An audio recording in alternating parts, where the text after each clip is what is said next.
This changes everything for the Boston Red Sox, as over the last month and some change, their starting rotation as well as their bullpen has been dominant. And I mean more dominant than anyone in the league. I'm here to break down how this is exactly what the Boston Red Sox needed at the exact right time, as well as how it could propel them right in not only to September, but into October.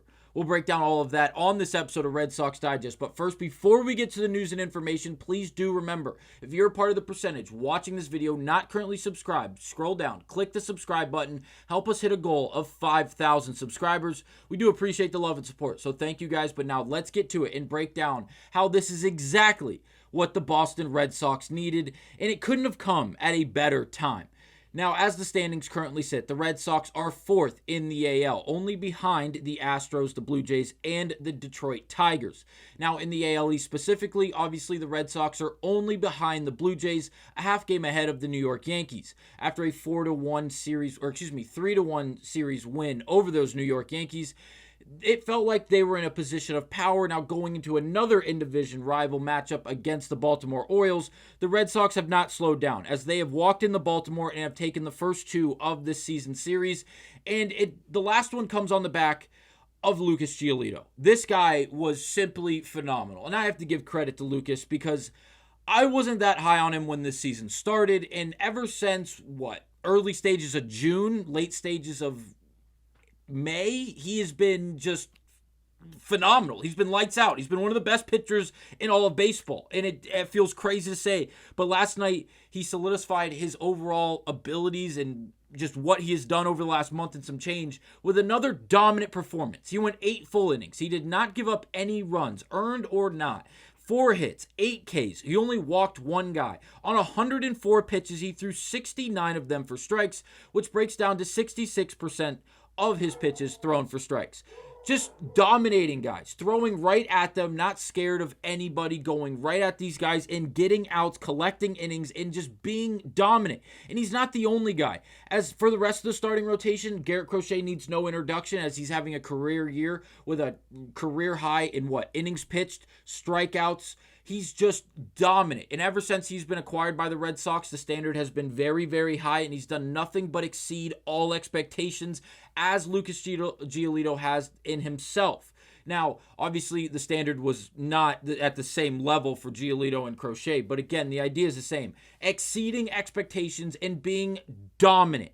And for the collective of this pitching staff for the Boston Red Sox, taking in the starting ERA as well as the bullpen ERA, they have been transcendently better since June 8th. Prior to June 8th, they had a 4.58 ERA as a collective. That is bullpen plus starters. That is 25th in all of baseball. Since June 8th, they have posted a 3.23 ERA, which is number 1 in all of baseball, despite the Padres having a super team coming out of their bullpen. Despite the Dodgers, yes, I know they've been riddled with injuries, but the names on that roster are cartoon-like. Again, baseball, like MLB The Show level team created. Like, it is not even fathomable when you look at them on paper. And despite that, the Red Sox, with the names they have on this roster, have been the best in the league since June 8th, and it's showcased as the record, if you see it, before June 8th, 31-25, 19th in the MLB. Then if you look at since June 8th, 42-25, which is second in the MLB, only behind the buzzsaw of the Milwaukee Brewers, who simply they can't lose. It doesn't matter who they play. It doesn't matter if they play on Mount Everest, if they play underwater in Miami. They are beating everybody, and everything's clicking for the Brewers right now, and that's great for them. But for the Red Sox, they are up there with the Brewers and with the Padres and with these other dominant teams, whether they're out west or on the East Coast. The Red Sox are competing, and they're beating very good teams, and they're doing it in a multitude of ways. It doesn't matter if you want to go to New York and throw a team shutout at that, and win 1-0 in New York, or if you want to go to Baltimore and you want to hang 5 on them, and again, throw a shutout. Again, as a team, Giolito did go 8. The idea is the same. Not giving up runs allows this team to win. We already know the offense is very good, but if they don't have to go out there and outscore teams 5-6 or 7-5 or whatever it may be in some high-scoring affair, there's no way this Red Sox team is not going to be wildly successful, and that is exactly what we are witnessing over the last month and some change, and specifically over their last 5 games, which have all been on the road, where they have won last 6 games on the road, where 5 of them they have won.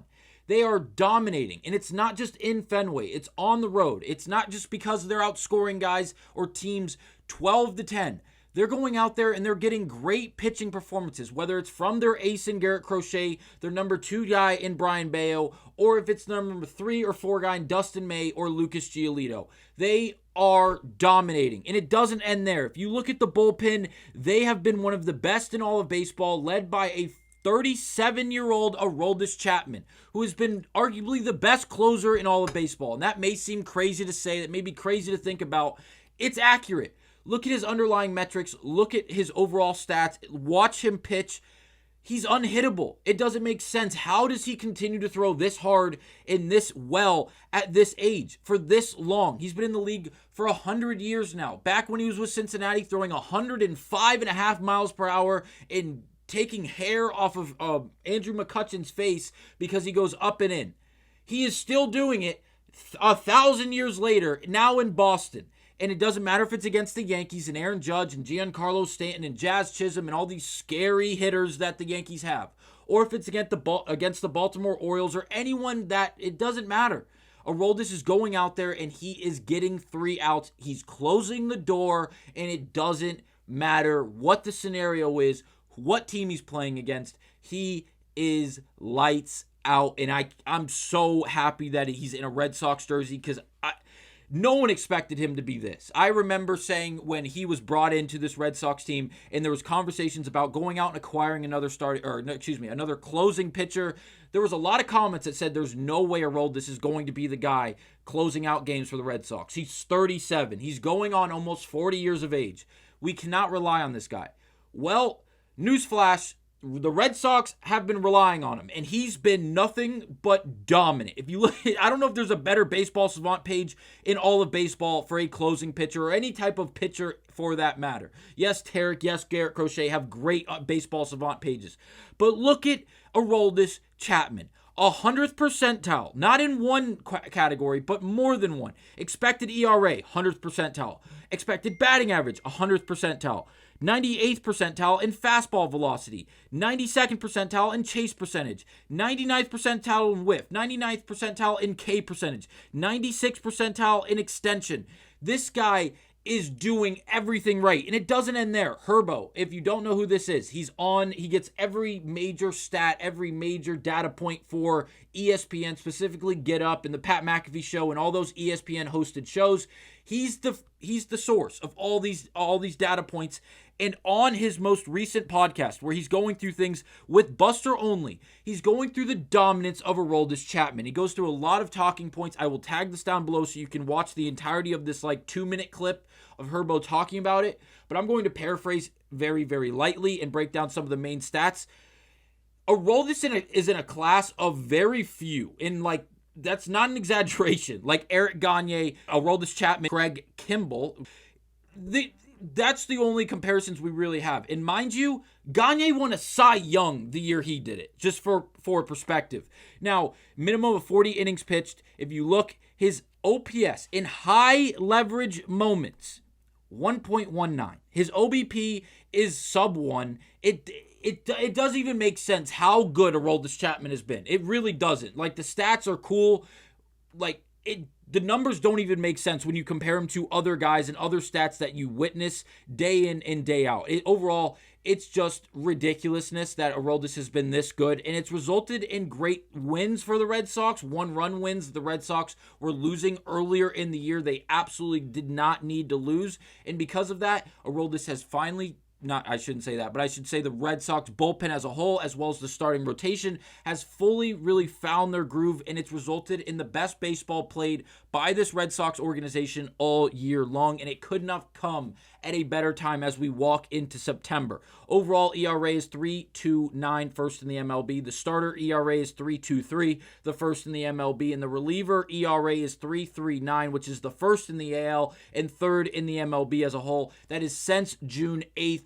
Simply dominance for the Boston Red Sox. Now, will it change anything since June 8th? No, but before June 8th going forward, this Red Sox team has fully flipped the script. They have fully just changed the mentality going forward in the sense of these 1-2 run games where they're trying to hold on. They throw these games away. They give up late runs in the top of the ninth inning in a 1-run or 2-run game and let the other team blow the doors open and really pull away from in a competitive game. That's not happening since June 8th. This team is winning ball games they should be at least competitive in that they may have not won earlier this season. Again, to a roll, this is stats 0.059 OBP. Like a half a percent of the time you're getting on base against a roll this via walk, hit by pitch, error, hit, however you want to get on base. There's 8 ways. They're doing it. It doesn't matter which way you try to choose. You are not getting on base against Aroldis Chapman based off of what we've seen in the last few months, or the last month and some changes to say. And he's not the only one. Bernie has been great. Steve Matz, since being acquired, has been phenomenal, posting a .89 ERA with Boston since being acquired. This